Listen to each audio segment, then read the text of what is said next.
کاشانۂ بصیرت ایک ایسا یوٹیوب چینل جس پر ہر قسم کی دینی کتب بالخصوص محروم بصارت افراد کے لیے آڈیو اور ویڈیو فارمیٹ میں دستیاب ہیں اور بالعموم تمام مسلمان برادران و خواہران کے لیے دستیاب ہیں۔ اس لیے آپ سے گزارش ہے کہ بیل آئیکن کو پریس کر کے ہمارے اس چینل کو ضرور سبسکرائب کیجیے تاکہ آئندہ آنے والی ہر کتاب آپ کو بر وقت ملتی رہے۔ کاشانۂ بصیرت، کاشانۂ بصیرت، کاشانۂ بصیرت، کاشانۂ بصیرت۔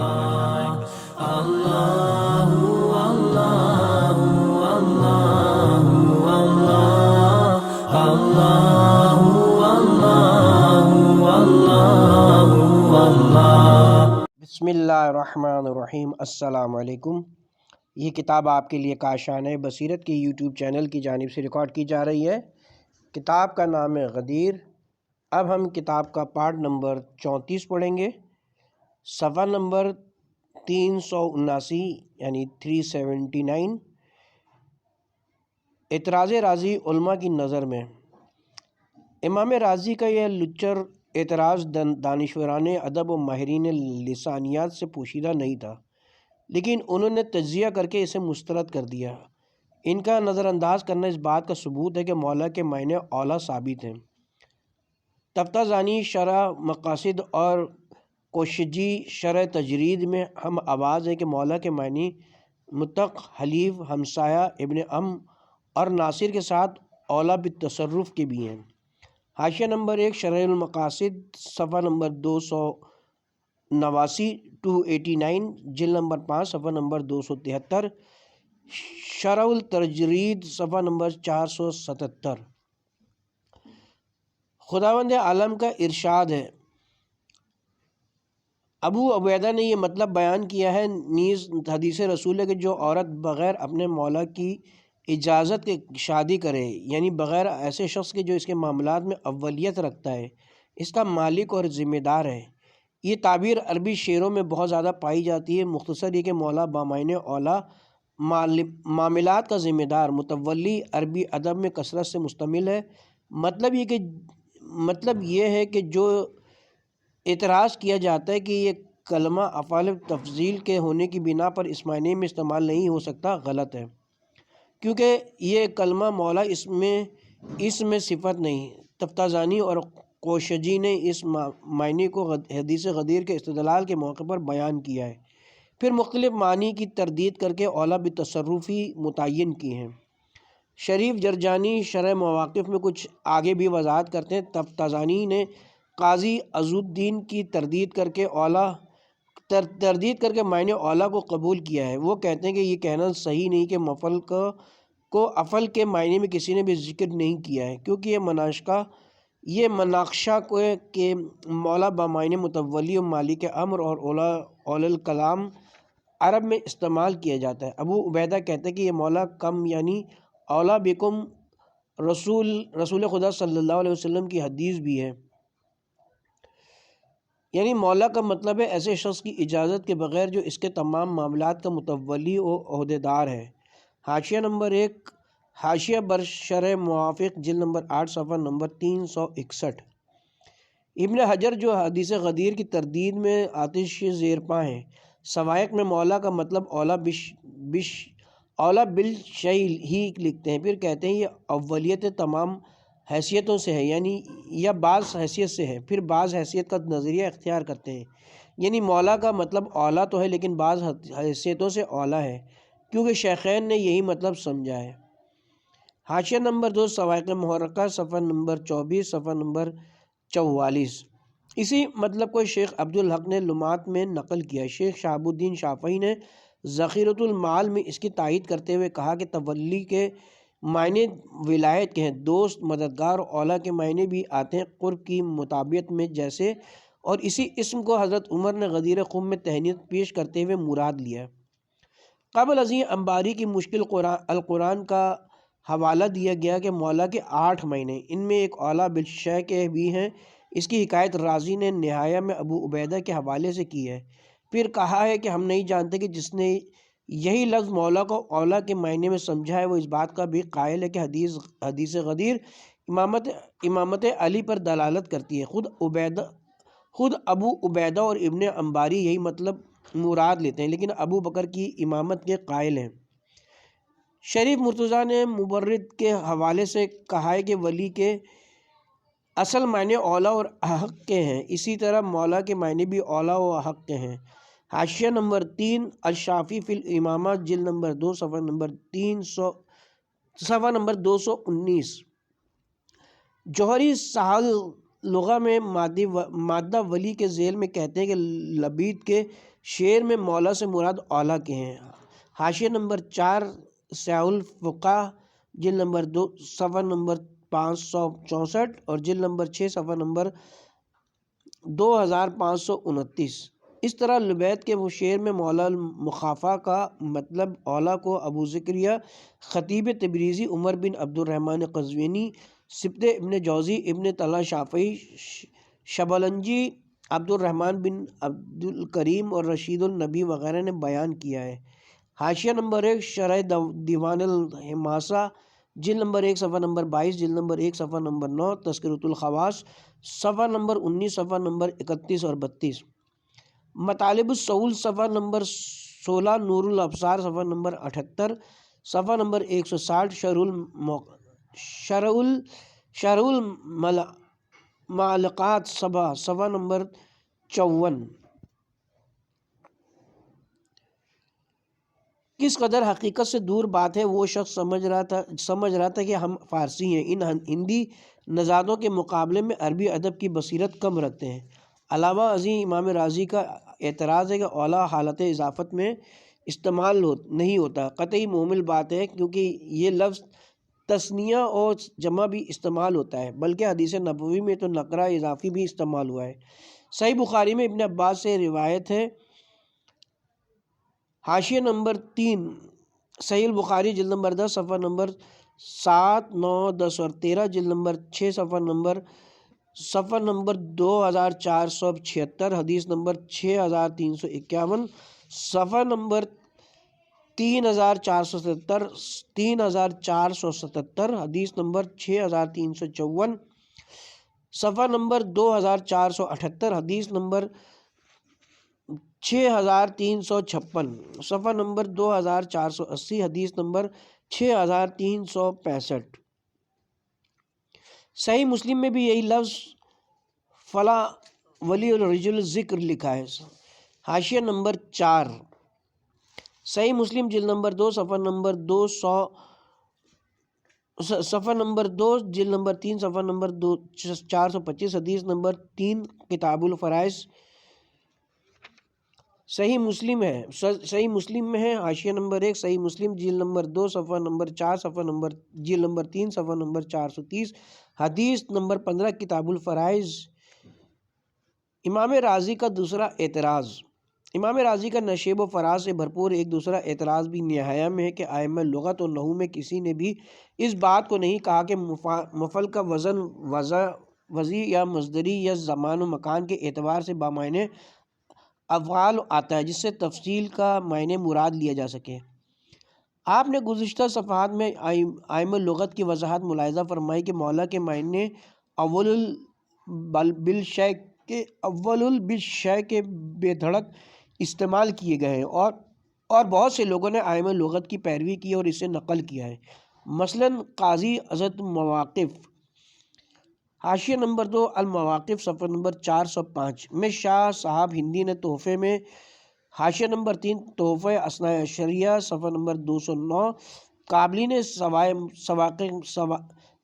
نے سوائق میں، شاہ عبدالحق نے لمعات میں، ثناء اللہ نے سیف المصول میں، ان میں سے کچھ نے اس قدر شدت سے انکار کا مظاہرہ کیا کہ تمام کلام عرب میں استعمال نہ ہونے کی بات کہہ دی ہے۔ ظاہر ہے کہ یہ بات امام رازی نے اڑائی تھی۔ اندھی تقلید میں سبھی گہار مچانے لگے۔ بات صرف اسی کی نہیں ہے بلکہ شیعوں پر جب بھی کوئی اعتراض کیا جاتا ہے تو ایسی ہی اندھی تقلید کے مظاہرے ہوتے ہیں۔ میں ان لوگوں کی ملامت نہیں کرتا کیونکہ یہ سبھی لغات و لسانیات سے قطعی دور ہیں۔ رازی ایجی ہندی، قابلی دہلوی پانی پتی، لسانی امور کو کیا سمجھ سکتے ہیں؟ کہاوت ہے کہ بے سرا راگ بھپتا نہیں، جال والا اگر تیر والے سے مخلوط ہو جائے تو لامحالہ تدبیر الٹی ہو جائے گی۔ جنہیں لغت سے بہرا نہ ہو، اگر وہ لفظی چارہ سازی کرنے لگے تو ایسی لچر باتیں سامنے آئیں گی۔ جن لوگوں نے مولا کے معنی اولا لکھے، کیا انہیں لغت سے بہرا نہ کہا جائے کہ عقل کے اندھے اس قدر گہار مچا رہے ہیں؟ ان میں تو اکثر ایسے ہیں جنہیں خلاق لغت، امام ادب و تفسیر کہا جاتا ہے۔ کیا یہ ان کی یہ صراحت کہ بعض موارد میں مفعل بمعنی افعل آتا ہے مستحکم دلیل نہیں ہے؟ پھر یہ اندھوں کی بکواس کیسی مثل ہے؟ کسی مقصد ہی سے قیصر نے ناک کاٹی ہوئے۔ امام راضی کے اس اعتراض کے سلسلے میں قول ابو الولید پیش کیا جا سکتا ہے۔ روز المناظر میں سن 606 ہجری کے حوادث کا ذکر ہے کہ جس میں لکھا ہے کہ راضی کو علم عربیت کے سوا سبھی علوم پر مہارت حاصل ہے۔ حاشیہ نمبر 1 روز المناظر جلد نمبر 2 صفحہ نمبر 199۔ ابو حیان کہتے ہیں راضی کی تفسیر عربی گرامر اور اس کے مقاصد سے دور ہے، اس کی باتیں دانشوروں کا رنگ اڑانے کی صحیح لا حاصل ہوتی ہیں۔ شوکانی کی تفسیر میں کہتے ہیں کہ اس جگہ راضی کے محمل اعتراضات ہیں جنہیں یہاں نقل کرنا مناسب نہیں، بچے بھی محمل پن محسوس کر سکتے ہیں، دانشوروں کی بات جانے دیجیے۔ فتح القدیر جلد نمبر 4 صفحہ نمبر 163، جلد نمبر 4 صفحہ نمبر 168۔ پھر یہ کہ مفعل کی دلالت زمان و مکان پر ایسی ہے جیسی افعل کی دلالت اس میں تفضیل پر، یا جس طرح مشتقات کے خواص منجملہ عوارض حیات ہوتے ہیں جو ہر بات مواد میں نہیں ہوتے۔ اس لیے جب تک کلام عرب کے خلاف نہ ہو کثرت استعمال کے سہارے قیاس ہی پر کام چلایا جاتا ہے، لیکن جہاں زبان عرب کی مخالفت ثابت ہو جائے وہاں معنی الفاظ کی روشنی میں فیصلہ کیا جاتا ہے۔ اگر راضی ثبوت فراہم کرتے کہ اختصاص مولا حدود و مکان، زمان و مکان سے متعلق ہے تو ایسی صورت میں لازم آتا ہے کہ اس لفظ کو فعال، مفعول یا فعل کے مفہوم میں آنے سے انکار کیا جائے۔ وہ تو خود کہتے ہیں کہ مولا کے معنی ناصر، متق و متق اور حلیف کے آتے ہیں، اور تمام اہل عرب باہم متفق ہے کہ مولا کے معنی ولی کے بھی آئے ہیں۔ بعض اہل لغت اس کے معنی شریک، قریب، محب، عتیق، عقیدہ ملیک کے بھی لکھتے ہیں۔ اس کے علاوہ مستند جمہور اہل لغت کہتے ہیں کہ مولا کا ایک معنی اولا بھی ہے، وہ اس کے وصفی معنی نہیں کہتے، بلکہ ان کا مقصود یہ ہے کہ مولا اس معنی میں کہ اس میں ظاہر کیسی صورت میں بے ساکی کی ضرورت نہیں رہ جاتی۔ بالفرض اگر راضی اور ان کے ہمنوا متذکرہ نظائر استعمال سے واقف نہ تھے تو یہ عدم واقفیت کا تقاضا یہ تو نہیں کہ اس کی اصل ہی سے انکار کر دیا جائے، حالانکہ اس کے نصوص بیان کیے گئے۔ لغت عرب میں اکثر ایک مادے سے مخصوص استعمالات ہوتے رہتے ہیں، ان میں کلمہ عجاف بھی ہے جس کی جمع عجف آتی ہے۔ اس کی جمع افعل بروزن فعال، یعنی بروزن فعال صرف اس مادے میں آتی ہے، چنانچہ جوہری نے اس کی صحاح میں وضاحت کی ہے۔ حاشیہ نمبر 1 الصحاح جلد نمبر 4 صفحہ نمبر 1399۔ خود راضی نے اپنی تفسیر میں اور سیوطی نے مظہر میں بیان کیا ہے۔ حاشیہ نمبر 2 التفسیر الکبیر جلد نمبر 18 صفحہ نمبر 147، المظہر فی علوم اللغہ جلد نمبر 2 صفحہ نمبر 63، جلد نمبر 2 صفحہ نمبر 116۔ اسی مادے سے ہاشم کی مدح میں شعر ہے۔ اس کے علاوہ دوسرے قواعد استثنائی، قیاسی، شائع، مصدر، مضارع اور اس میں فعل، بروزن افعل وغیرہ کے نمونے مخصوص لسان العرب وغیرہ میں دیکھے جا سکتے ہیں۔ سیوطی نے المظہر میں 40 صفحات اسی بات پر سیاہ کر ڈالے ہیں۔ جواب راضی: ہم نے اپنے دعوے کے ثبوت میں نظائر و امثال کی بھرمار کر دی، لیکن امام راضی اپنی بد باطنی کا مظاہرہ نہایہ میں کرتے ہوئے کہتے ہیں کہ ائمہ لغت کا مولا بمعنی اولا نقل کرنا حجت نہیں ہو سکتا، کیونکہ اس قسم کی منقول مثالیں اثبات لغت کے سلسلے میں احتجاج و استدلال کی صلاحیت نہیں رکھتی۔ ہمارا نقطۂ نظر یہ کہ ابو عبیدہ کا قول میں مولا کا معنی اولا ہے اور اس کی تائید اخفش، زجاج، علی ابن عیسیٰ نے بھی کی ہے اور بیت لبس سے استشہاد بھی کیا ہے۔ یہ تمام باتیں محض تساہل پر مبنی اور سبھی ائمہ لغت سے تسامع ہوا ہے۔ یہ کوئی تحقیقی بات نہیں، کیونکہ اس مطلب کو نقل کرنے والے خلیل جیسے بزرگوں نے اس معنی کی تفسیر بیان کی ہے اور یہ تفسیر بھی بطور مرسل ہے۔ لغت کی کسی استنادی کتاب میں اسے بیان نہیں کیا گیا ہے۔ کاش ہمیں یہ معلوم ہو سکتا کہ راضی کو کس بات نے ائمہ لغت سے تسامع ہوا ہے، یا یہ تحقیقی بات نہیں ہے، اور کیا راضی کا یہ نقطۂ نظر تمام معنی لغویہ میں یہی ہے، یا یہ شخص خاص کینہ یا عناد کے ماتحت کوئی حساب چکانا چاہتا ہے۔ یہ ایک شخص جس کا استشہاد نہیں بلکہ قرآن کی آیت کا ثبوت وغیرہ جیسی بھرمار کے بعد خلیل جیسے لوگوں کا نقل نہ کرنا دلیل تسامع کیسے ہو جائے گا؟ پھر ایسے وقت جبکہ ائمہ لغت کا حوالہ بھی دیا جائے کسی لفظ کی تحقیقی حیثیت کے لیے اس کا تمام کتابوں میں موجود ہونا ضروری تو نہیں۔ کیا راضی کسی لفظی تحقیق میں خلیل کی کتاب العین ہی کو معتبر سمجھتے ہیں؟ کس نے کہہ دیا کہ لغوی معنی کو متحقق کرنے کے لیے سلسلہ اسناد کی تصریح بھی ضروری ہے؟ کیا شعر کا شاہد قرآنی آیات اور حدیث نبوی کافی نہیں؟ کیا ابو عبیدہ و اخفش سے زیادہ معتبر نام پیش کیا جا سکتا ہے؟ یہ شخص دوسرے الفاظ میں بھی محمل ماتھا پچی کیوں نہیں کرتا؟ لفظ مولا ہی میں کیوں؟ دراصل اس کی بندھی ٹکی نشانہ بازی ہے جس سے تجاوز کرنا اس کے بس کے باہر نہیں ہے۔ یہ مرد کسی لفظ کے معنی لغوی کا فرہنگ لغات میں موجود ہونا شرط قرار دیتا ہے۔ کسی آیت کی تفسیر، حدیث یا کلام عرب سے استشہاد اس کے نزدیک معتبر نہیں، حالانکہ علماء کسی معنوی لغوی کے سلسلے میں فقط ایک شخص کی اطلاع پر اعتماد کر لیتے ہیں، خواہ وہ عرب لڑکی ہی کیوں نہ ہو۔ حاشیہ نمبر 1 المظہر جلد نمبر 1 صفحہ نمبر 83 اور 84، جلد نمبر 1 صفحہ نمبر 139۔ اس سلسلے میں بلوغ، عدالت یا ایمان کی شرط نہیں ہے۔ قسطلانی شرح بخاری میں حاکم پکار رہے ہیں کہ ثبوت لغت کے لیے کافی قول شافعی دلیل و حجت ہے۔ حاشیہ نمبر 2 ارشاد الساری جلد نمبر 7 صفحہ نمبر 75، جلد نمبر 10 صفحہ نمبر 157۔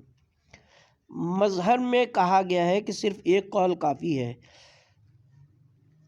حاشیہ نمبر 3 المظہر جلد نمبر 1 صفحہ نمبر 77، 83، 87، 27، جلد نمبر 1 صفحہ نمبر 129، 138، 144 اور 59۔